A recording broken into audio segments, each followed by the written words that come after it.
What's up, everybody? It is Matt from Electric All Wheel. Today we have the Big Sur Sport. This is a newer version. Unfortunately, through the Facebook groups, we have learned that there is some kind of something happening with the signaling in the Big Sur Sport, and the dual battery installation kit is throwing off paths and throwing off the throttle. So we picked up a Big Sur Sport, a newly unboxed Big Sur Sport, and we are going to see if we can emulate the problem and then see if we can isolate that. And we are going to do an external install of the universal 40 amp kit, and we'll see if we can emulate the problem, and then we will pull the 40 amp balancer and install the DX2 to see if we can mitigate this and make it stop. So there is an option for you guys who have opted to try the electric all-wheel dual battery discharge balance kit. We would also leave a link for a bike case suspension seat post. This is a hardtail step through 20-inch compact bike, very nice bike. We like the BMX bars, but it can benefit greatly from a bike case suspension seat post. So we will leave a link for that suspension seat post and the correct size shim. It will work perfectly with the seat that comes with the Big Sur because it is nice and big. It is cushy as it gets. So we'll leave that there. And then we will leave a link for all the apparati that we use to get this installed. We're going to put the battery right here with the mounting plate and then get that installed. I'm not going to concentrate so much on the installation. We do have a previous install video on the Big Sur Sport, but I will try and get video capture of it so you can see me go through the motions. I will concentrate on highlighting and riding the bike to see if we can emulate the paths problem. And then if we can, then we will do an install with the Datex DX2. If you haven't already, give us a like and subscribe on YouTube. It is our primary, and if you're in the area, check out eBikes of Tampa Bay, Florida. Get in that Facebook group, make an event, and go for a ride with your friends. Without further ado, let's just get to it.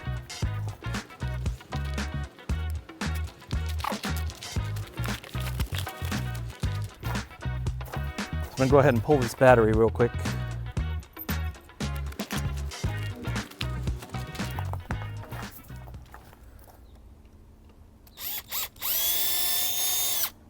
Now this bit is a Torx 25, but it's the security bit, so it's got a little divot in the end, so you're going to need that. T25H is what it is in the packet.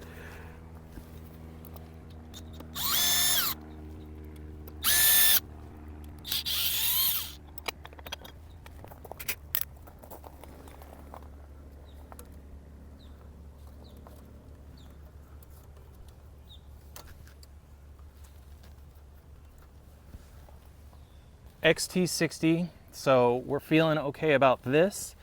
We're gonna run a cable set right through the bottom right here, and then we will get it in, and then we will just go ahead and run our test. This thing is affixed in there, so I may just leave the cover off and run the test, see what's going on, and then we'll go from there.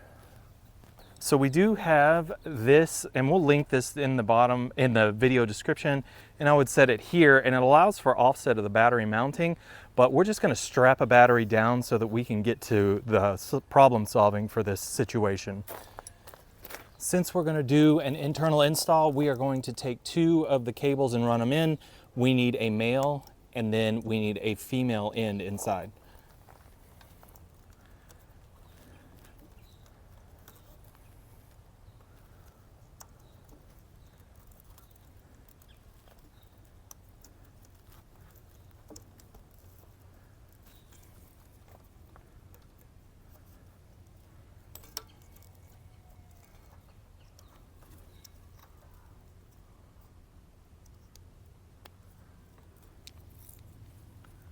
All right.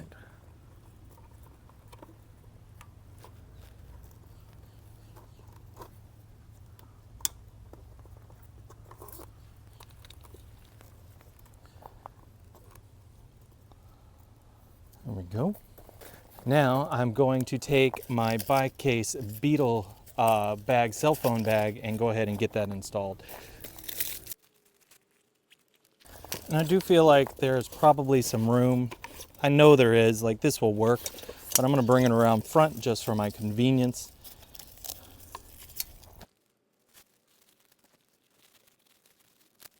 I'm moving for quickness so I can save some daylight and get this ride in. Go.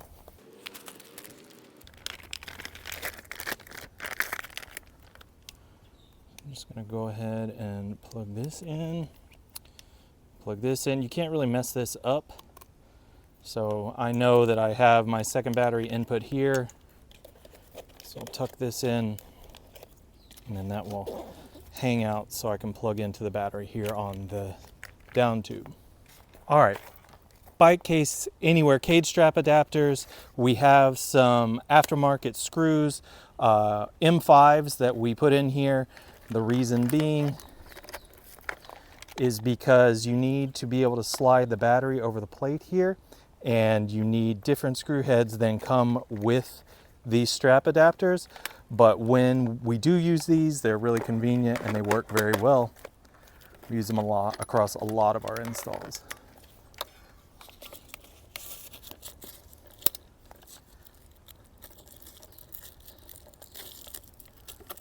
So not going for permanence just yet. I'm gonna test that I can get the bike to turn on.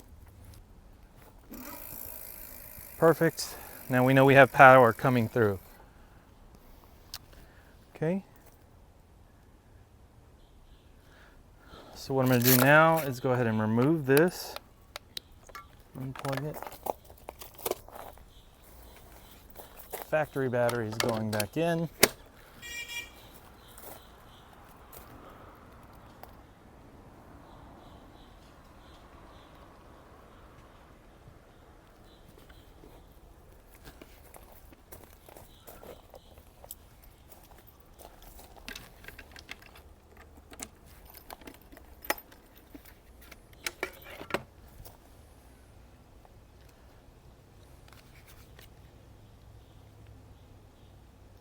What we have here is a scenario where the battery is dead. Now, I know that a lot of people aren't going to be comfortable with this, but what I'm going to do is see if I can put on a second battery and still continue to emulate the problem without this one. I'll probably get one of our 48 volt batteries in a bag that we use across a lot of them, the 48 volt 10 amp hour, and then just plug it in and see how it goes.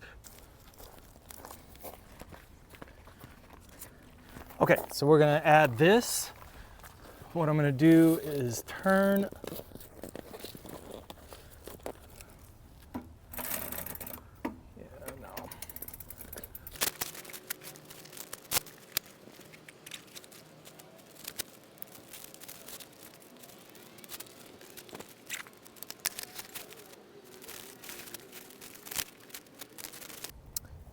Now I'm going to just go ahead and slip this in here.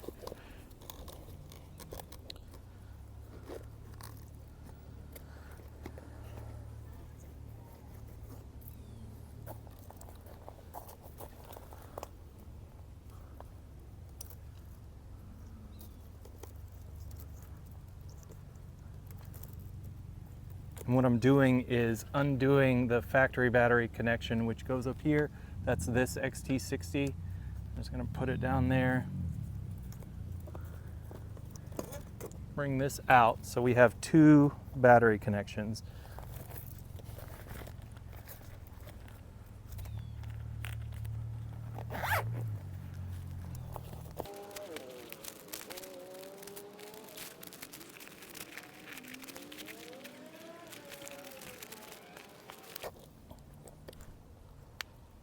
There's one.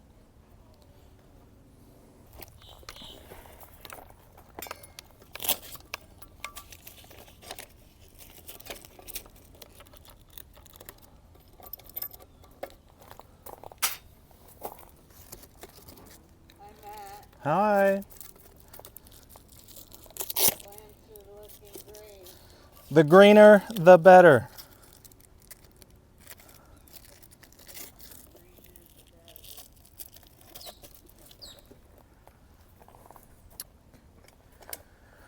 So I haven't connected this one up again yet. I have only this one. Let's see if we can get some power to the bike. That's a yes. All right, that's this battery. I'll go ahead and undo that real quick. Plug this one in. again.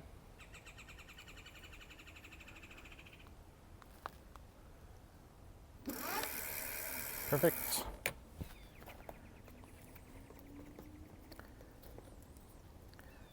I'm just going to take out this extension cable because I don't need it and plug in this second battery. All right, we are dual batteried up. Now all I need to do is take it down and test ride it. Lock this in, cable's up. The reasoning I'm doing this way is because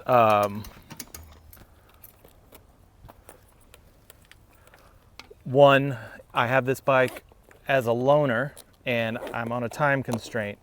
Daylight is running out today and I want to get this video out so that we can move on to other things, and I have made some promises to some people that I would at least test and try this.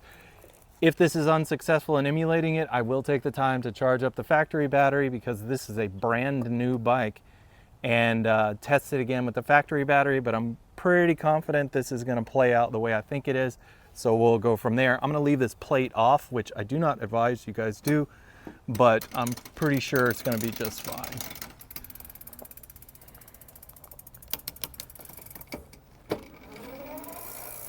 Perfect. Okay, we have our modified dual battery setup. This is a 48 volt 10 amp hour. This is a 48 volt 15. There's no factory battery because this is a brand new bike. It wasn't charged, but we're gonna see if we can emulate the issue just from the dual battery setup. Gonna take some of these 20x4 tubes up to Brad. He is in need, so we'll have a dual purpose ride. One, to see if we can emulate this issue, and two, to deliver some inner tubes to Brad. The problem, as stated, is that PAS and thumb throttle just fade out, or they trip out and they don't work. So the bike has to be reset. Not much clarity on that, and we're unsure of what's happening internally. So here we go. So this is just throttle only.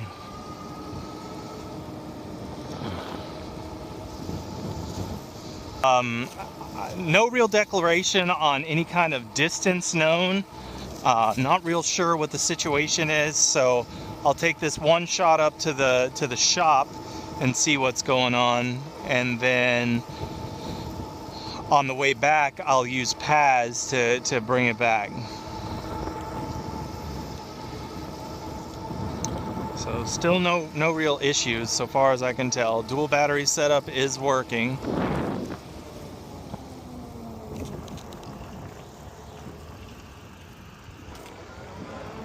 Thank you.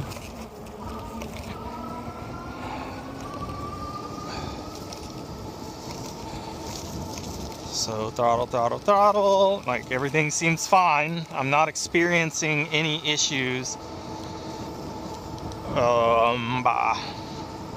This is kind of disappointing because I was hoping to solve this problem for people.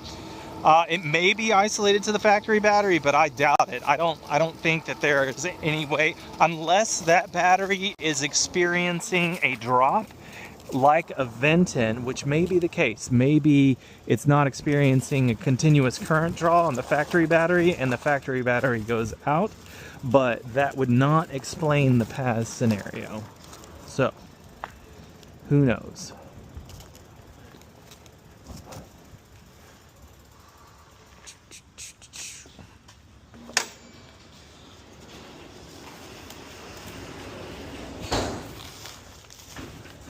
Hello.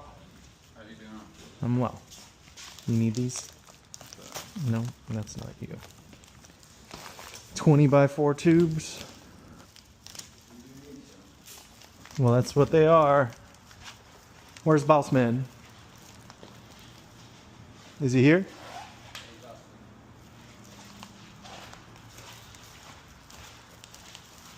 Shoo-dooby dooby dooby shoo-doo. Huh? Yeah. Nice.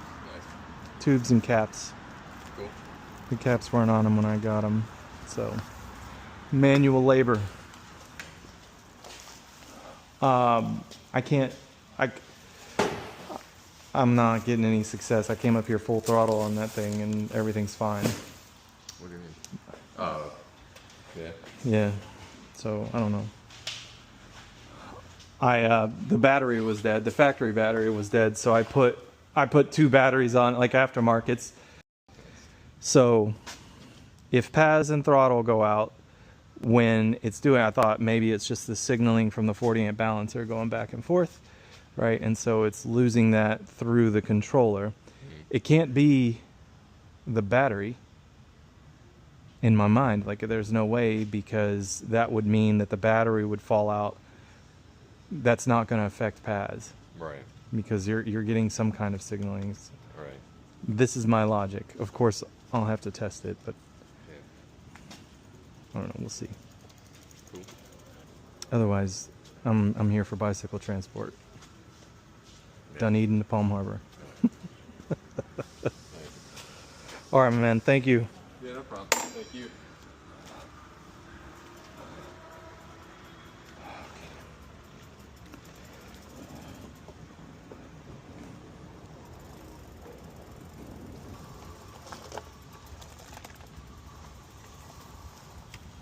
Okay.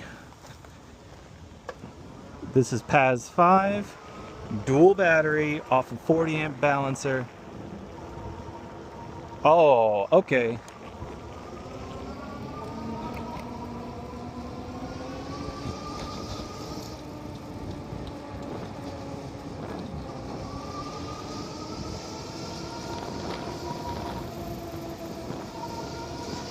It's the torque sensor, guys. Come on, y'all. All right. You guys are killing me.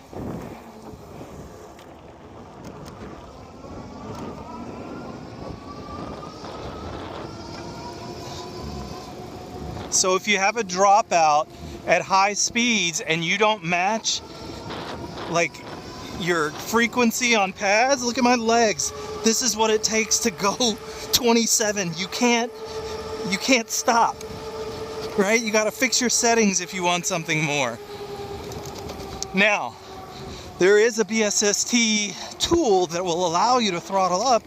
Man. All right. So, throttle caps at 20. I didn't have any problems with throttle. I didn't have any problems at all with throttle going up to the shop. Now I'm coming back. If you pedal and you stop pedaling at the same power rate with your legs, it's not going to kick in. It's not breaking out. These are torque sensor bikes, guys. Torque sensors. Dadgum. Got me all worried. Look, this is what it takes. This is what it takes to go that fast. It's not falling out until I slow down.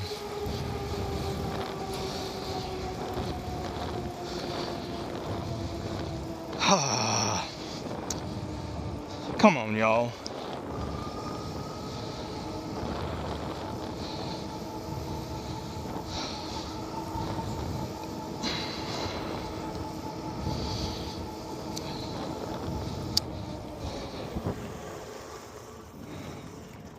Let's go talk to Brad.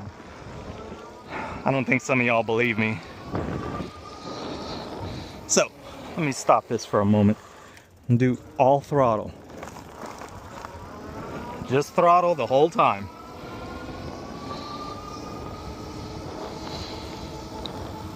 All right, and this one is brand new out of the box. So throttle caps at 20, class 2, the whole gimmick, right? There's dual battery setup. There's one here and there's one here.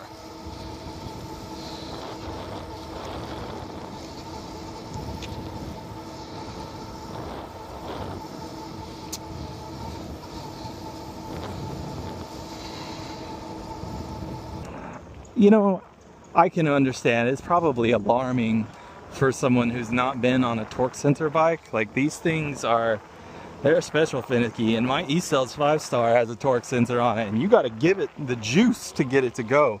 And that's the same thing here. So let me pump this up to 7th gear, right? Now I'm doing like a high gear situation. I'm in 7th gear. I got a lot of power. And so it's a little more comfortable, right? I don't have to pedal so fast, but I do have to keep that pressure on or else it'll stop. There won't be any assist. If I slow my legs down, it's just gonna fall out. You gotta give it the juice. Not with the throttle, with your legs. This is a torque sensor bike. You've got to keep continuous power going. Now this is a dual battery setup. Yes, it's not the factory dual battery, but it's just fine. So you guys keep that in mind. This is the 40 amp balancer, the usual 40 amp balancer. And look, I'm using PAS. I'm in 7th gear here, continuous pedal, and I can feel the motor in behind me. It's just fine, hasn't cut out. If I slow up just a little with my PAS, the motor cuts out, like there ain't no more. Brad, it's the torque sensor, bro. Yeah. Yes, It's cut down. it's, you know what I mean? Yeah. Imagine being a new rider, never experienced, right? You put it in 3, so you got like, you're doing like this. If you don't keep it up, it just goes whoop. Oh, right. So easy target is to say it's the balancer, but Yeah. yeah. So, I mean, this thing ran just fine, but I noticed I was in gear 3 and I was going. It's like I had to pedal really hard and continuous to keep it going and give it just that little bit of extra with my legs. But the minute I stopped, stop. No more pads, right? 7th gear, not so bad because this is an AIMA and it's a high quality bike. But I'm almost 100% it's the new rider torque sensor scenario. Nice. One for the ages. I promise I won't ruin the bike.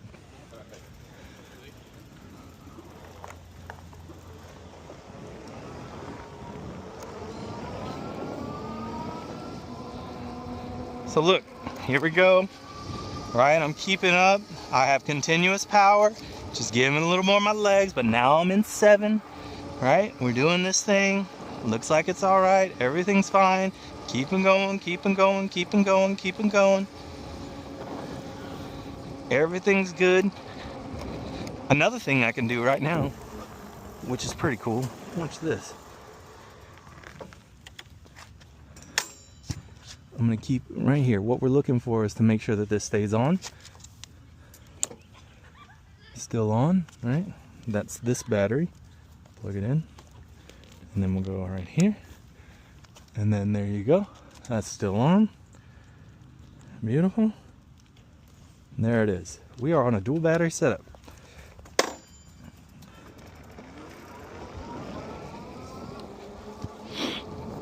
All right.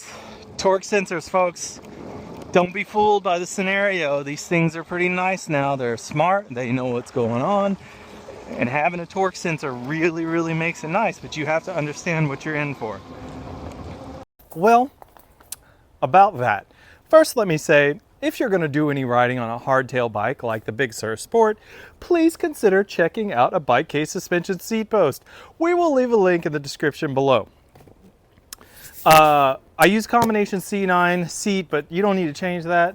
Seat on this bad boy is quite good. The only way it gets better is with a suspension seat post, and you can thank me later for suggesting it to you.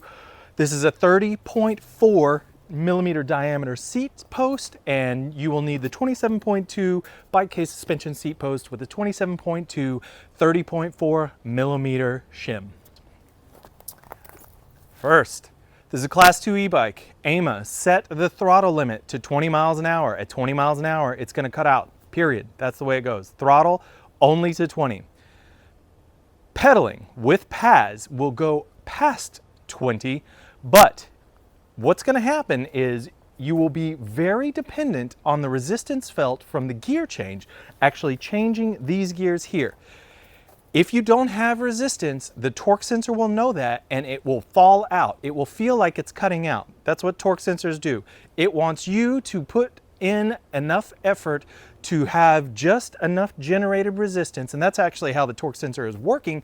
It is detecting that resistance. If there is no resistance and you are free spinning your crank here, it's gonna not add any power from the motor. So that's gonna happen all the way through. So if you're in gear 1, 2, or 3, and you're like spinning like a madman and you're going as fast as you can, it's gonna cut out, right? Especially if you slow down any one little bit. If you're in gear 7, that's going to happen at a higher rate of speed, but if you stop or slow down or decrease the power from your legs, it's going to cut out. I put on 2 batteries. I had always thought that I was like, this is XT60, it's a straight shot, there's no way in the controller. And then I was going through the logic in my head with Brad while we were at the shop, and it's just like, hey, something's not hitting here. And then I'm glad I did the run back the other way and was able to come back around. And he would have told me, he just messaged me, he's like, yeah, that. He's experienced it too. It's just a new sensation for a lot of people. What happens is you get on a cadence sensor bike first and you have an expectation of how it works. A cadence sensor doesn't cut out, it just goes. It powers to a level on your PAS settings and that's it. Torque is much different. It increases the power as you increase your power. So long as you are adding some power with your legs, it knows that. The torque sensor picks that up and then puts some power behind you with the motor. The minute you decrease the power with your legs, it's like, oh, you're not really putting in that much effort, so this must be where you want to be. So it finds a range at that speed and just kind of slacks off for a moment. It'll come back in and it goes back out, right? That's a torque sensor. So review this video again. If you have any questions, any of you guys that have had any questions or are concerned that it's the balancer, that was a 40 amp universal balancer, not the DX2, just the regular setup, just like the original video. So you guys check that out. Email us if you have any questions, but please check this out. And if you got this product and you were concerned about it, we ask that you share this answer with those folks that you have talked to about it. We would really appreciate it.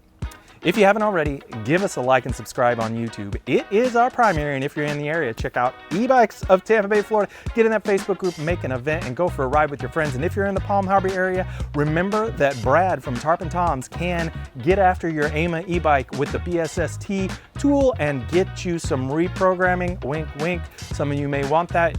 Otherwise, you're going to have to do your own research for that one, but it is possible to do some things. So you might want to get out there and check that out. These are Bafang setups, so they can be reprogrammed. Keep that in mind. We will talk to you next time.